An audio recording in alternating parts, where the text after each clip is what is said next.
is not true. According to the census statistics, a small but steady number of American workers have more than one job because either they need extra income or because they want to gain more experience or explore different interests. There's a recently released U.S. Census Bureau report, and apparently what it found is that approximately 8.3%, this is as of 2013, so it's actually lower now, 8.3% of workers had more than one job. That was as of 2013. It's a lot lower now. So this notion that there are just tons and tons of people who are working at multiple jobs, it is not really true. It's not actually the reality. In May, 5% of Americans had multiple jobs. 5%. That's really what's bringing down the unemployment rate, is those 5% of workers who have multiple jobs. Okay, so let's play. We went and looked at the report that he's citing there, and we found out that there were some significant issues with the methodology in finding these numbers. So how was this Bureau of Labor Statistics study done? According to the Bureau of Labor Statistics explanation of unemployment statistics, the current population survey administered by the Census Bureau depends on in-person or telephone interviews, by the way, specifically landline telephone interviews, of people over a period of time. To include some, it must be possible to repeatedly find the person. Now, let's give you some more information. This is from Forbes.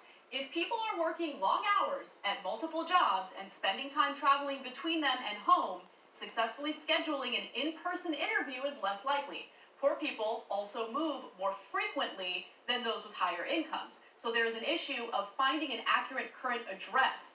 A greater use of mobile phones rather than landlines and the lack of directories of mobile phone numbers increases the difficulty of reaching specific people.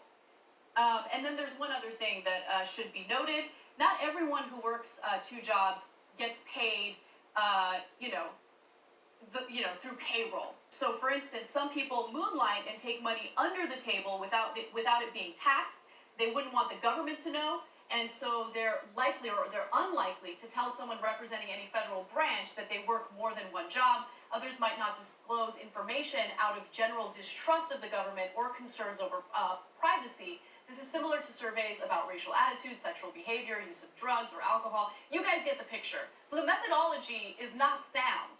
And when you actually, break things down accurately, I mean, just anecdotally, think of how many people you know personally who have to take on a second job just to be able to pay their student loans, to be able to pay for the rising cost of housing, the rising, inflation, which our wages are not keeping up with. I mean, he lives in a different world, guys. He has this ridiculous entitled attitude because he gets paid 50 grand per speech by right-wing groups. So he thinks, it's easy for me. Why isn't it easy for you? Why don't you also become a right-wing hack? And some people have taken that advice. That's what Dave Rubin's done.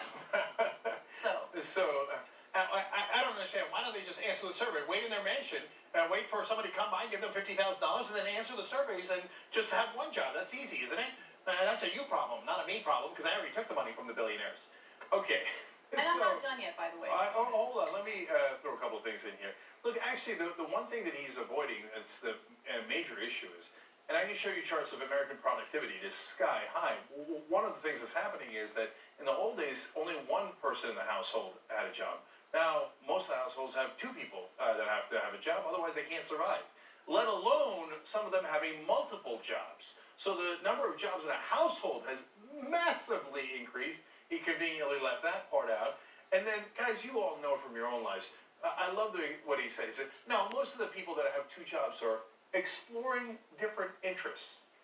No, come on, really, guys. I mean, you live in the real world. You know, a lot of guys who are like, you know what? I'm making plenty of money in my first job, but I thought I'll take a different job to explore different interests. Right. Yeah, that's the real world. And oftentimes the hobbies that Americans are interested in don't pay well. Like, they just don't. Ain't nobody taking a second job for a hobby. It's just... Okay. Yeah. Okay, so let me give you... so I told you, hey, just talk to your friends, anecdotally. I mean, how many people do you personally know working two jobs? Well, anecdotal evidence is not as credible as looking at the bigger picture. So what is the bigger picture? According to a Gallup poll, 36% of U.S. workers are in the gig economy, which works out to be a very large number of approximately 57 million people. 29% of all workers in the U.S. have an alternative work arrangement as as their primary job. That seems higher than 5%. That's interesting. It does. It's weird. This includes a quarter of all full-time workers, 24%, and half of all part-time workers, 49%, including multiple job holders, 36%, have a gig work arrangement in some capacity. Now, in his argument, he says the vast majority of Americans don't work multiple jobs. But nobody said the vast majority of Americans work multiple jobs. An increasing number of Americans need to work multiple jobs just to make ends meet in this disastrous economy. And so, again, if you just listen to the substance of what he's saying quickly, it's easy to debunk the arguments he's making. Yes.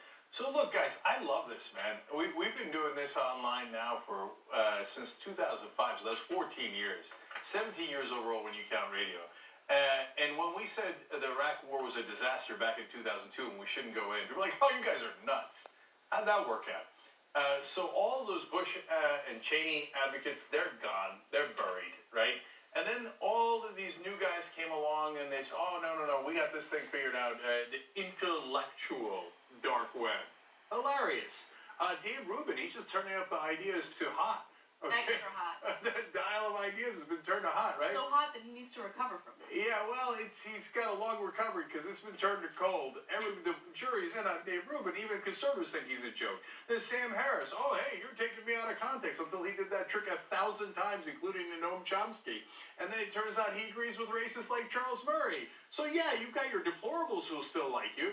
And now, once you slow down Ben Shapiro's talking, you realize, as we told you from day one, there's nothing there. It's nothing but privilege. So you keep insulting your own audience and see how that turns out for you. All right, one final story before we end this hour.